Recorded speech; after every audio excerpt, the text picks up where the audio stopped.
మన VVIT university, absolute discipline, absolute education.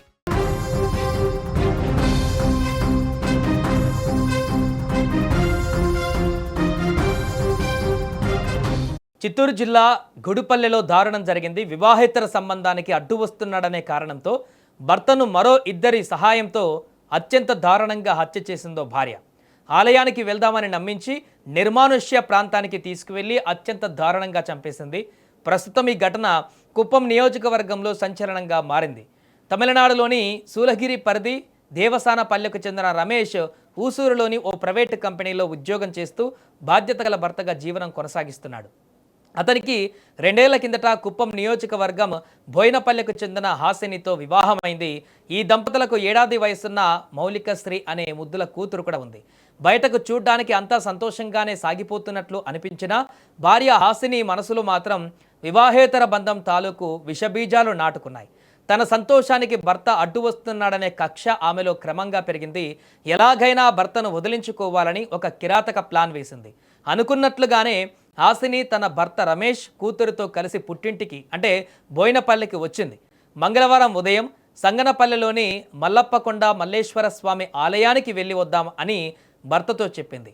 కట్టుకున్న భార్య మాటను నమ్మిన రమేష్ భార్యా పిల్లలను బైక్పై ఎక్కించుకొని మల్లప్పకొండకు బయలుదేరాడు. దేవుడు దర్శనం చేసుకొని వస్తారనుకున్న ఆ కుటుంబం రాత్రైనా ఇంటికి తిరిగి రాలేదు. ఫుల్గా చీకటి పడిన రమేష్ ఫోన్ కలవకపోవడం, హాసిని నుంచి ఎలాంటి సమాచారం లేకపోవడంతో కంగారు పడిన హాసిని తల్లి వెంటనే పోలీస్ స్టేషన్లో ఫిర్యాదు చేశారు. రైట్ టైంలో ఎంట్రీ ఇచ్చిన కుప్పం డీఎస్పీ పార్థసారథి బృందం కేసు నమోదు చేసి రంగంలోకి దిగింది. ఆలయ సమీపంలోని సీసీ కెమెరాల ఫుటేజ్ని పరిశీలించిన పోలీసులకు ఒక మైండ్ బ్లోయింగ్ నిజం తెలిసింది. మొదట బైక్పై రమేష్ హాసిని పాపతో కలిసి ఆలయానికి వెళ్లడం రికార్డ్ అయింది. కానీ తిరుగు ప్రయాణంలో మాత్రం రమేష్ తెచ్చిన బైక్ పైనే హాసిని మరో ఇద్దరు గుర్తు తెలియని యువతో కలిసి వెళ్తుండడం కనిపించింది. అందులో రమేష్ లేడు. ఇక సీసీటీవీ విజువల్స్ ఆధారంగా అలర్ట్ అయిన పోలీసులు మల్లప్పకొండ అటవీ ప్రాంతంలో ఘాట్ రోడ్డు పరిసరాలలో విస్తృతంగా గాలింపు చర్యలు చేపట్టారు. చివరికి మల్లప్పకొండ ఘాట్ రోడ్డు సమీపంలోని పొదలలో రమేష్ రక్తపు మడుగుల శవమై కనిపించాడు. భార్య హాసిని మరో ఇద్దరు వ్యక్తులతో కలిసి రమేష్ను అక్కడే అత్యంత దారుణంగా కొట్టి నరికి చంపేసిందని పోలీసులు ప్రాథమికంగా నిర్ధారించారు. కన్న కూతురు కళ్ళ ముందే తండ్రిని కిరాతకంగా చంపేసి ఏమీ తెలియనట్లు భర్త బైక్ పైనే పరారైంది ఆ కిల్లర్ వైఫ్.